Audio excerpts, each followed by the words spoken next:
پوشیدہ ہے کہ تم نبی سے محبت کر لو، سارا زمانہ تمہارا ہوگا، زمانے والے تمہارے ہوں گے، دنیا تمہاری ہوگی، دنیا والے تمہارے ہوں گے۔ من کان للہ ہے کان اللہ والا، جو خدا کا ہو جاتا ہے ساری خدائی اس کی ہو جاتی ہے، اور جو مصطفیٰ کا ہو جاتا ہے ساری خدائی اس کی ہو جاتی ہے، اور خدا خود اس کا ہو جاتا ہے۔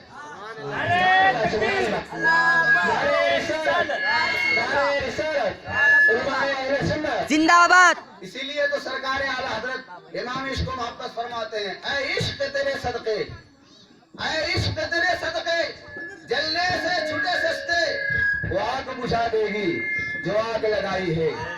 سبحان اللہ۔ تو نبی کی تعظیم، نبی کی توقیر بہت ضروری ہے۔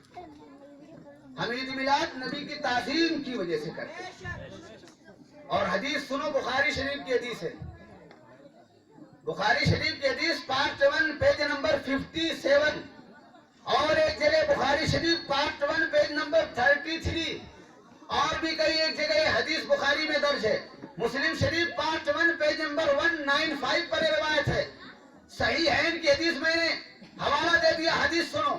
ان ابی جحیفہ قال رأيت رسول الله صلى الله عليه وسلم ورأيت بلالا أخذ وضوء رسول الله صلى الله عليه وسلم ورأيت الناس يبتدرون ذلك الوضوء فمن أصاب منه الشيء تمسح به ومن لم يصب منه أخذ من بلل يد صاحبه۔ یہ حدیث پاک کے الفاظ ہیں۔ مصطفیٰ جان رحمت شمع پد میں ہدایت کو حضرت ابو ہریرہ فرماتے ہیں، ابھی جو ہے راوی ہیں، فرماتے ہیں میں نے مکہ میں نبی کو دیکھا، وضو فرما رہے تھے، حضرت بلال نبی کو وضو کرا رہے تھے، صحابہ کرام گھیرا ڈالے کھڑے ہوئے تھے، اور نبی جب وضو کرتے تھے نبی تھوکتے تھے تو نبی کا تھوک صحابہ زمین پر نہیں گرنے دیتے تھے، اپنے ہاتھوں پر سبحان اللہ، بے شک بے شک۔